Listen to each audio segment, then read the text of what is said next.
Assalamualaikum. Welcome to ASF Public School. This is your teacher Sumaira Parveen.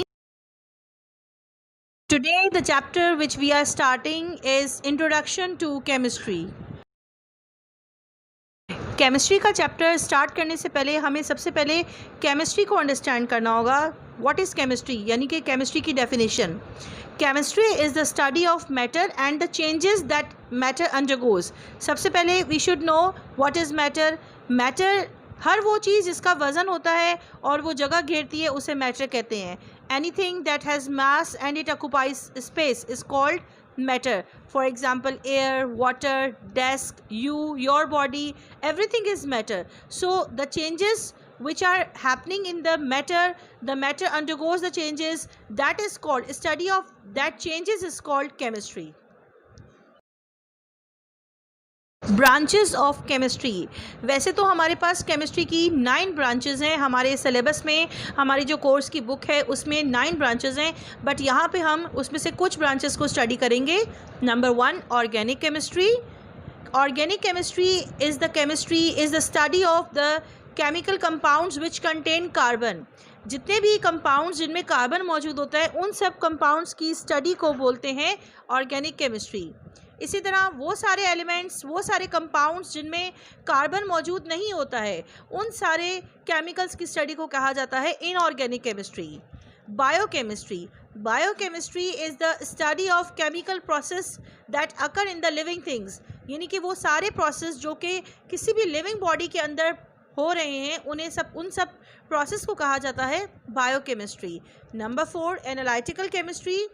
Analytical chemistry is actually the study of chemistry जिसमें हम matter की composition को पढ़ते हैं. मतलब matter किस चीज़ से बना हुआ है, यानी कि जो मैटर की क्वालिटी है और क्वांटिटी है. क्वालिटी मतलब उसकी जो किस किस्म का वो मटेरियल है, और क्वांटिटी यानी कि मिकदार. तो इन सब चीज़ों की जो इस कंपोजिशन होती है, मैटर की जो कंपोजिशन है वो किस चीज़ से बना हुआ है, उस पर क्या क्या चीज़ें मौजूद हैं, उसकी स्टडी को कहा जाता है एनालिटिकल केमिस्ट्री. अब हम आते हैं नेक्स्ट स्लाइड पे, that is physical chemistry. Physical chemistry में हम ये स्टडी करते हैं कि जब भी किसी भी मैटर के अंदर कोई चेंज आ रहा है किसी भी वजह से, तो उस चेंज की जो रेट है, यानी कि जो उसकी स्पीड है, उसके अंदर जो एनर्जी ट्रांसफ़र हो रहा है और उसका जो मैकेनिज़्म है, यानी कि किस तरीके से वो चेंज आ रहा है, उन सब चीज़ों की स्टडी को हम कहते हैं फ़िज़िकल केमिस्ट्री.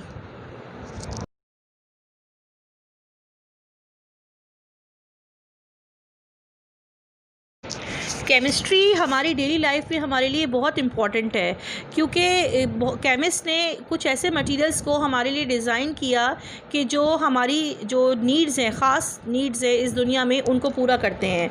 इसके अलावा केमिस्ट ने हमें एक ऐसा बहुत अहम किरदार अदा किया, एक ऐसा तरीका बताने में कि हम किस तरीके से एनर्जी को कंज़र्व करें, प्रोड्यूस करें या फिर स्टोर कर सकते हैं. केमिस्ट्री हमारे लिए इस तरह भी इम्पॉर्टेंट है कि केमिस्ट्री ने हमें बहुत सारी मेडिसिन्स प्रोवाइड की, यानी कि डॉक्टर्स ने बहुत सारी टेक्नोलॉजी के ज़रिए मेडिसिन्स बनाई हैं जो कि वो यूज़ करते हैं पेशेंट्स को ट्रीट करने के लिए. केमिस्ट्री ने बहुत अहम रोल प्ले किया है एग्रीकल्चर में भी. केमिस्ट ने बहुत डेवलपमेंट की और बहुत सारे तरीके ऐसे बताए, हमारी हेल्प की कि जिससे हम क्रॉप्स यानी कि फसलों को बहुत प्रोडक्टिव बनाया गया और सेफ़र भी बनाया गया. बहुत सारे डिफरेंट तरीके बताए गए जिससे क्रॉप्स को प्रोटेक्ट किया गया. इसमें सॉइल की क्वालिटी को बेहतर किया गया, मुख्तलिफ़ फर्टिलाइज़र्स यूज़ किए गए. फर्टिलाइज़र्स यानी कि खादें यूज़ की गई मिट्टी को ज़रख़ेज़ बनाने के लिए, ताकि अच्छी से अच्छी जो फसलें हैं वो बन सकें, उसकी पैदावार ज़्यादा हो. इसके अलावा मुख्तलिफ़ किस्म के हर्बिसाइड्स उन्होंने डेवलप किए, मुख्तलिफ़ हर्बिसाइड्स को डेवलप किया टू प्रिवेंट वीड्स. इसके अलावा केमिस्ट्री ने हमारी बहुत हेल्प की है इंसेक्टिसाइड्स बनाने में.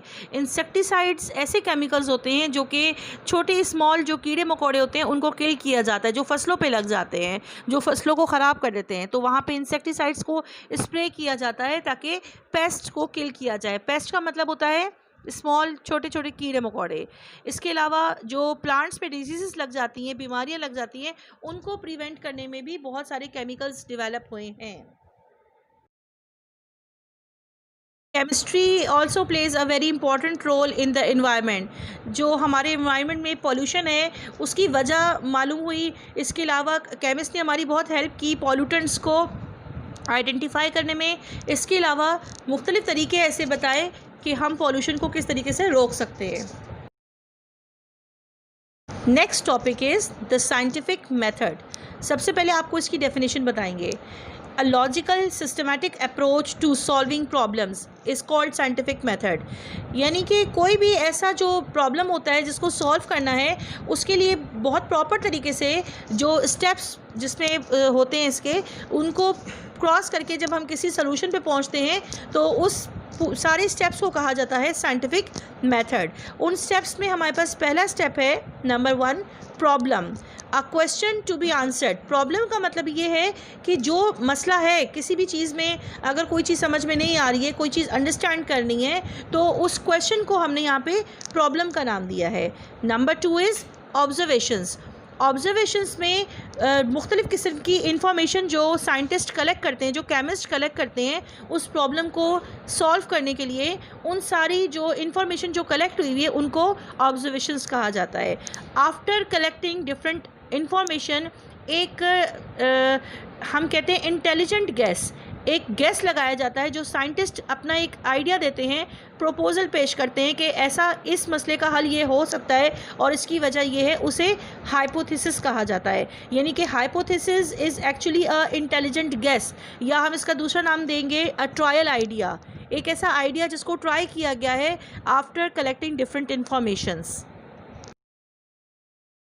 Number 4th step is experiment.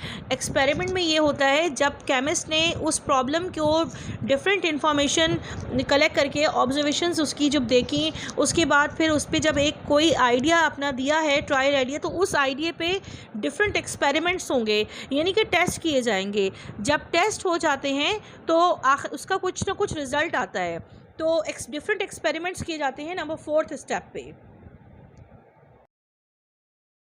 After performing different experiments by the chemist, उसके बाद उन एक्सपेरिमेंट्स का रिज़ल्ट आता है। एक्सपेरिमेंट्स के रिज़ल्ट की बुनियाद पे जो साइंटिस्ट हैं वो पेश करते हैं अपनी थ्योरी या फिर लॉज। अब थ्योरी ये क्या है? Theory is a well tested explanation.